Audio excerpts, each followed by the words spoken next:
Good evening students. গত ক্লাসে আমরা ফাংশন ও তার বিভিন্ন কাইন্ডস সম্পর্কে জেনেছিলাম, যেমন one one two, many one one two, এবং এই সম্পর্কিত কিছু অঙ্ক আমরা করেছিলাম। তো আজকে আমরা বিভিন্ন ধরনের যে ফাংশনগুলো থাকে সেগুলো সম্পর্কে একটু জানব। তার আগে আমরা হরাইজন্টাল টেস্ট এবং ভার্টিক্যাল টেস্টের মধ্যে কি ডিফারেন্স সেটা সম্পর্কে একটু জেনে নিই। তাহলে হরাইজন্টাল টেস্টের ক্ষেত্রে আমরা ধরো গ্রাফ একটা এভাবে নিলাম এবং আরেকটা গ্রাফ আমরা এভাবে নিলাম, এবং ভার্টিক্যাল টেস্টের ক্ষেত্রে এই দুইভাবে নিলাম।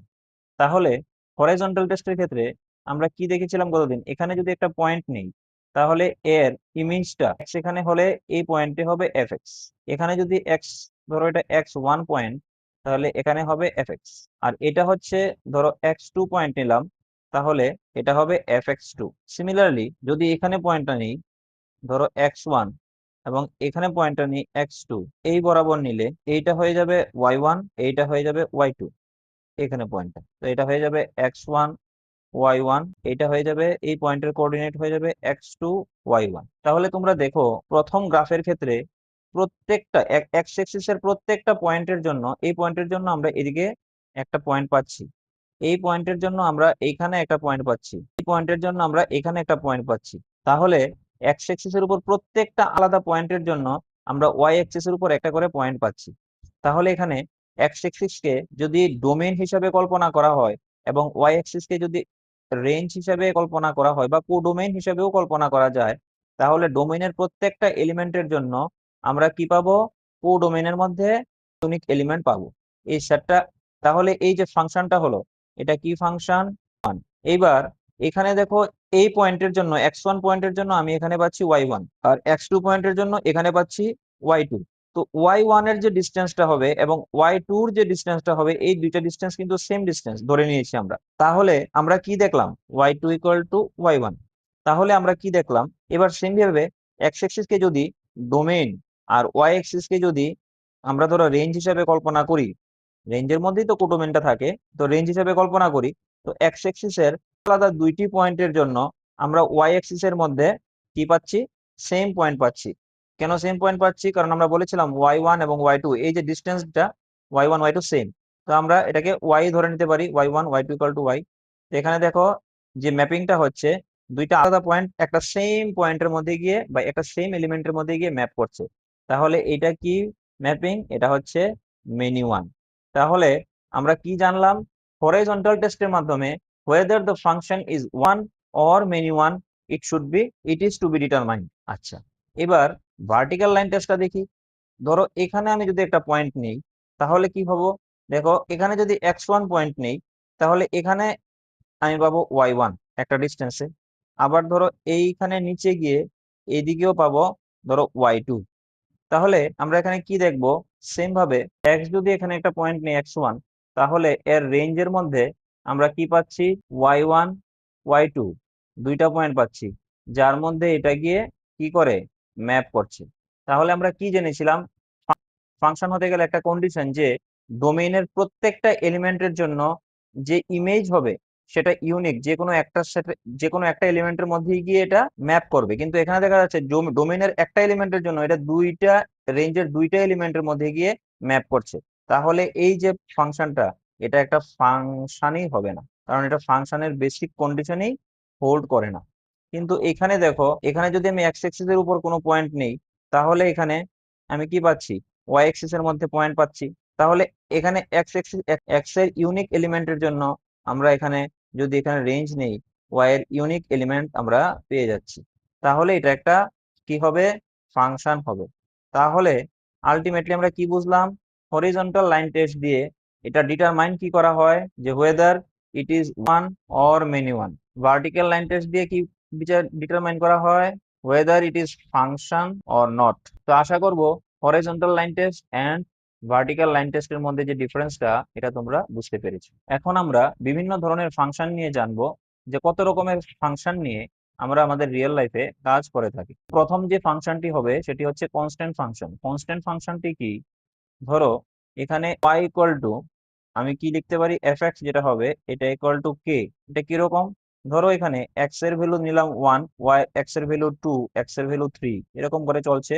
এখানে এক্স এর value minus one, minus two, minus three. তাহলে তুমি দেখো এক্স এর ভ্যালু যখন 1 পুট করব তখন এটা কোথায় গিয়ে হিট করবে, সে ধরো y ইকুয়াল টু 5 ইউনিট, তো y ইকুয়াল টু কত হবে 5 হবে। এক্স এর ভ্যালু যখন 2 হবে তখন এই বরাবর টর্চ মারলে কতটুকু ডিস্টেন্স থেকে টর্চটা পড়বে, সেম 5 ইউনিট। তো x ইকুয়াল টু 3 এর ক্ষেত্রেও fx ইকুয়াল টু কত হবে, সেম 5 ইউনিট। এখানে x এর ভ্যালু যদি -2 হয় তাও কি হবে, y এর value fx equal to 5 unit. তাহলে x এর ভ্যালু তুমি এদিকে যাই নাও না কেন, y এর ভ্যালু বারবার আসবে 5 ইউনিট। এখন এই 5টাকে যদি আমি কে লিখে দিই, যে কোনো একটা কনস্ট্যান্ট, আমি 5 নিয়েছিলাম, 6 হতে পারে, 7 হতে পারে, তো যদি আমি এখানে কে লিখে দিই fx equal to K unit, তাহলে এইখানে যে ফাংশনটা হচ্ছে এই ফাংশনটার নামই বলা হচ্ছে কনস্ট্যান্ট ফাংশন। মানে এক্স এর ভ্যালু বা তুমি রিয়েল এক্সিসে যে কোনো ভ্যালুই নাও, ওয়াই এর ভ্যালু এখানে কি আসবে, আসবে।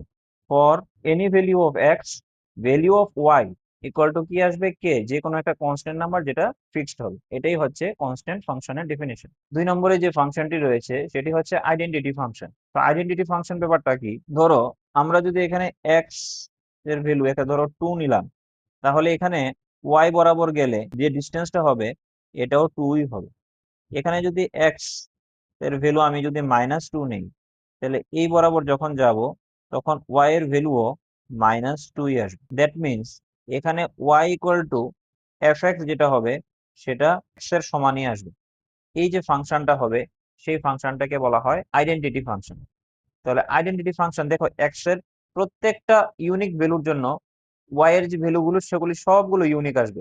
তাহলে এটা একটা কি ফাংশন, এটা একটা ফাংশন। এবং এই যে ওয়াই এক্সিস কে আমরা কি ধরলাম, কোডোমেইন, এবং এই ফাংশনটার উপর ওয়াই এর যে পয়েন্ট গুলো হবে সেই পয়েন্ট গুলো কত থেকে কততে যাবে, এইভাবে চলতে চলতে নেগেটিভ দিকে -ইনফিনিটি এবং উপরের দিকে যেতে একদম +ইনফিনিটি। তো ওয়াই অ্যাক্সিস বরাবর যে লাইনটা রয়েছে যেটা কোডোমেইন ছিল এটাও দিকে যেতে -ইনফিনিটি, এটাও +ইনফিনিটি। দ্যাট মিনস এখানে যে কোডোমেইন হবে এই কোডোমেইনটা কার সমান হয়ে যাবে, রেঞ্জের সমান হয়ে যাবে। এবং কোডোমেইন যদি রেঞ্জের সমান হয়ে যায় তাহলে এটাকে কি ফাংশন বলা হয়, অন টু ফাংশন। এবং একটু আগে আমি দেখেছিলাম এটা কি ফাংশন হবে, অন ফাংশন। তাহলে কোনো একটা ফাংশন যদি 1 এবং অন টু দুইটা একসাথে হয় তাহলে মনে রাখবে এই ফাংশনটাকে বলা হয় বাইজেক্টিভ ফাংশন। আমি আর আলাদাভাবে তোমাদেরকে বাইজেক্টিভ বললাম না, এটার সাথেই একবারে উদাহরণটা দিয়ে দিলাম, বাইজেক্টিভ ফাংশন। যে ফাংশনটা 1 এবং অন টু দুইটা একসাথেই হবে তাকে বলা হবে বাইজেক্টিভ ফাংশন। তো আশা করি তোমরা আইডেন্টিটি ফাংশন সম্পর্কে পুরোটা ব্যাপার বুঝতে পেরেছো। আমাদের কাছে যে ফাংশনটি রয়েছে সেটি হচ্ছে মডিউলাস ফাংশন। তো মডিউলাস ফাংশনের গ্রাফটি কিরকম হয় আগে একটু দেখে নিই। তো এটা হলো মডিউলাস ফাংশনের গ্রাফ। এবং মডিউলাস ফাংশনটা কাকে বলে একে একটু দেখে নিই। ধরো মডিউলাস ফাংশনটা হবে y equal to f x. F x এর ভ্যালু এক্স হবে যদি x greater than or equal to 0 হয়, আর এফ এক্স এর ভ্যালু -x হবে যদি এক্স এর ভ্যালু লেস দেন 0 হয়। এটাকে একটু আগে বুঝিয়ে বলি। ধরো এক্স এর ভ্যালু নিলাম আমি 5, তাহলে y ইকুয়াল টু f5 যদি বসাই, যেহেতু এক্স এর ভ্যালু 0 থেকে বড় এখানে তাহলে 5 হয়ে যাবে। আবার এক্স এর ভ্যালু আমি নিলাম কত, -5, তো y ইকুয়াল টু কি ছিল, এফ এক্স ইকুয়াল টু ফরম্যাটটা ছিল -x, কিন্তু এখানে x এর ভ্যালু কত, 0 থেকে ছোট মানে -5, তাহলে মাইনাস দিলাম এবং x এর জায়গায় কত হবে, -5 নিয়েছিলাম, 0 থেকে ছোট নাম্বারটা কি -5, তাহলে এখানে মাইনাসের প্লাস হয়ে যাবে 5।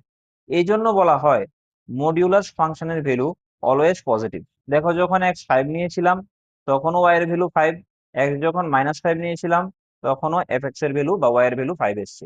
এটাকে গ্রাফিক্যালি কিভাবে দেখাবো, এখানে যদি x ইকুয়াল টু 5 হয় তাহলে এখানে হয়ে যাবে y equal to f x, ধরো এই y বরাবর যে ডিস্টেন্সটা এটাও 5। আবার এখানে যদি x ইকুয়াল টু -5 হয় তাহলে এটা তো নিচের দিকে যাবে না, নিচের দিকে গেলে নেগেটিভ হতো, এটা যাবে উপরের দিকে এখানে, তাহলে এখানেও y এর ভ্যালু কত হয়ে যাবে, 5। তো এখানে হয়ে যাবে 5। তো x যখন -5 তখনও y এর ভ্যালু 5, x যখন -5 তখনও y এর ভ্যালু, এই পয়েন্টের ভ্যালু কত, 5। এটাই হচ্ছে মডিউলাস ফাংশনের গ্রাফ এন্ড ডেফিনিশন। এবার মডিউলাস ফাংশনের কিছু প্রপার্টি আছে। প্রথম প্রপার্টিটা হচ্ছে x প্লাস ওয়াই বা মাইনাসও নিতে পারো less than equal to modulus of X plus modulus of Y. আর সেকেন্ড প্রপার্টিটা হচ্ছে এক্স প্লাস মাইনাস নিতে পারো Y greater equals to modulus of X minus modulus of Y, এইটার হোল মডিউলাস। আরো কিছু প্রপার্টি আছে কিন্তু এই দুইটাই মূলত কাজে বেশি লাগে। তাহলে এই হচ্ছে মডিউলাস ফাংশনের ডেফিনেশন এন্ড প্রপার্টিস। তো নেক্সট হচ্ছে আমাদের greatest integer function. Greatest integer ফাংশনটা কিরকম? এটাকে y ইকুয়াল টু fx, এটাকে এরকম থার্ড ব্র্যাকেটের মধ্যে লেখা হবে। এটাকে আমরা কি বলতে পারি? এটাকে আমরা ফ্লোর ফাংশনও বলতে পারি। এটা দেখতে কিরকম হয়? y ইকুয়াল টু fx যদি আমরা নেই, এটাকে আমরা এইভাবে লিখতে পারি n মাইনাস অফ 1, যেখানে x এর ভ্যালুটা n থেকে ছোট হবে and n মাইনাস 1 থেকে বড় বা সমান হবে। এটা হচ্ছে ফ্লোর ফাংশনের ডেফিনিশন। কিরকম? সাপোজ এটাকে যদি আমি একটি ছবির মাধ্যমে দেখাই, এটাকে 0, এটাকে 1, এটাকে 2, 3, 4, দেন -1, -2, এদিকে 1, 2, 3, 4, এদিকে -1, -2, সে -2। এবার ফাংশনটা এরকম হবে, জিরোতে ভ্যালু y এর ভ্যালু 0 হবে, 0 থেকে জাস্ট যতটুকু বড় নেব y এর ভ্যালু 0তেই আসবে। 1 এর আগ পর্যন্ত, এই 1 এর আগ পর্যন্ত y এর ভ্যালু 0 হবে। যে 1 হবে ঠিক এখান থেকে উঠে যাবে। এবার 1 থেকে শুরু হবে এবং 1 থেকে শুরু করতে করতে 2 এর আগ পর্যন্ত, এখানে ধরো এখানে যদি আমি একটা x ফাংশন একটা পয়েন্ট নেই, তাহলে এটার ভ্যালু 1 আসবে। এটা কিন্তু 1 থেকে বড়, কিন্তু এই যে ডিসটেন্সটা কত 1, 2 এর আগ পর্যন্ত। যেই 2 হয়ে যাবে তখন এটা এই 2 কে ধরবে। এবার 2 থেকে শুরু করে এটা 3 এর আগ পর্যন্ত হবে। ধরো এখানে যদি আমি একটা এক্সট্রা রাখি, x এর ভ্যালু এখানেও কত আসবে? 2 আসবে। এখানে রাখলেও দেখো কত আসছে? 2 আসছে। 3 এর আগ পর্যন্ত 2, যে 3 নেব x, তখন এটা এই ভ্যালুটাকে নিয়ে নেবে। এবার এখান থেকে 4 এর আগ পর্যন্ত হবে। এইভাবে এটা চলতে থাকবে। তো ঠিক সেম ভাবে 0 পরে, 0 থেকে যদি একটু ছোট করি, এটা কোথায় চলে আসবে? -1 এ চলে আসবে।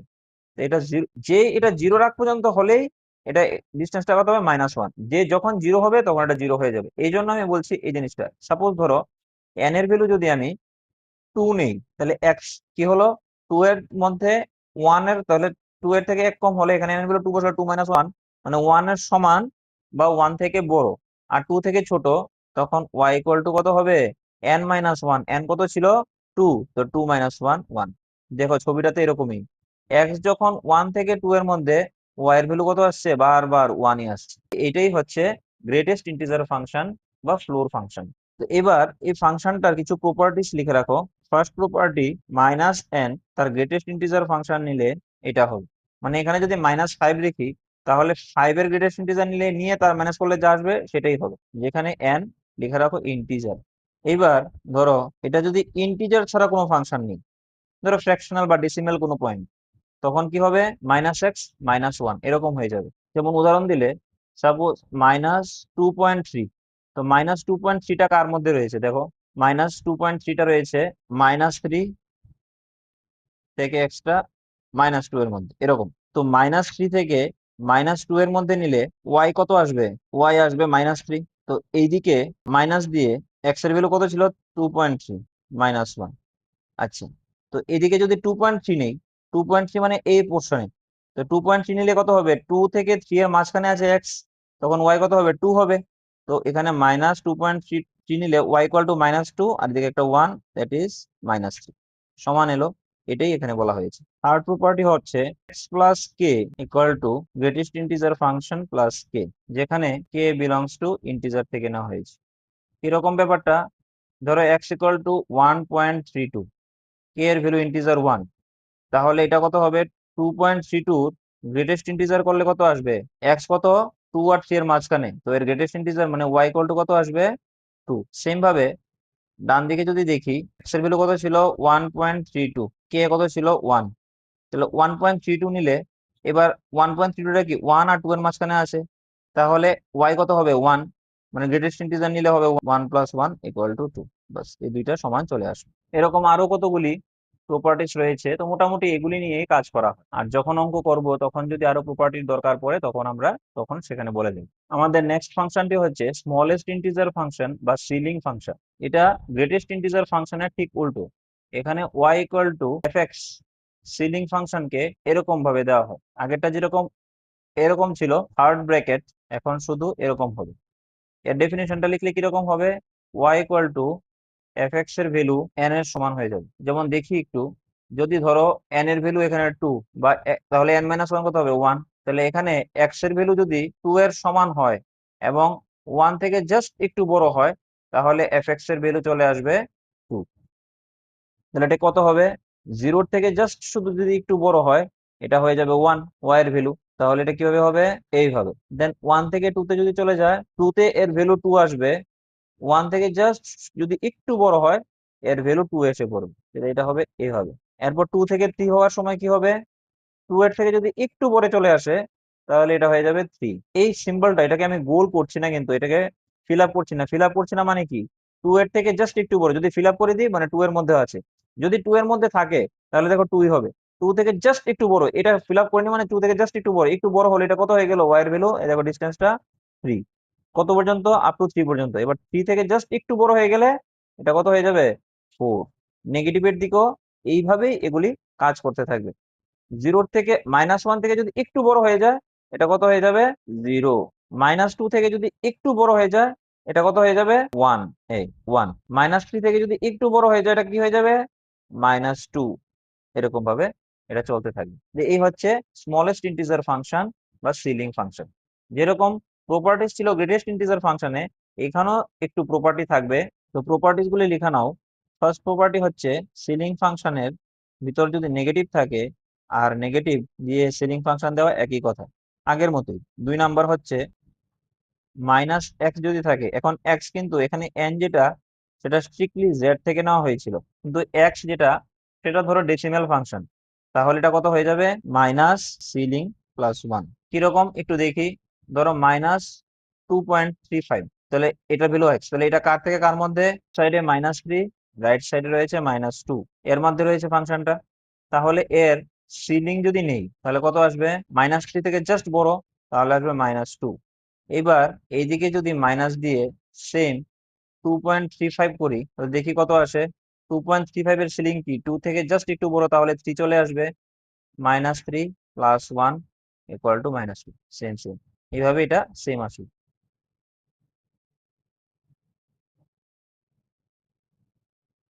নেক্সট প্রপার্টি হচ্ছে ceiling of X plus ceiling of -x equal to কত হবে? 1, যদি এক্স ইন্টিজার না হয়। আর 0 হয়ে যাবে যদি ইন্টিজার হয়। কিরকম? সাপোজ ইন্টিজার না হলে 1.25। তো 1.25 কি হচ্ছে? 1 থেকে বড়, তাহলে সিলিং নিলে এটা কত আসবে? 2।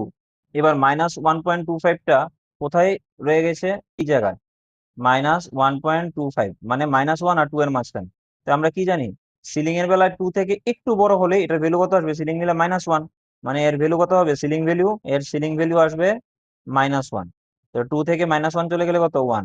দ্যাটস ওয়াই এটা যদি ডেসিমাল না হয়, তাহলে x প্লাস -x মিলে 1 চলে আসবে। তো আশা করি বুঝতে পারছো। তাহলে আজকে আমাদের ক্লাসে আমরা 3-4 ধরনের ফাংশনের টাইপ সম্পর্কে জানলাম।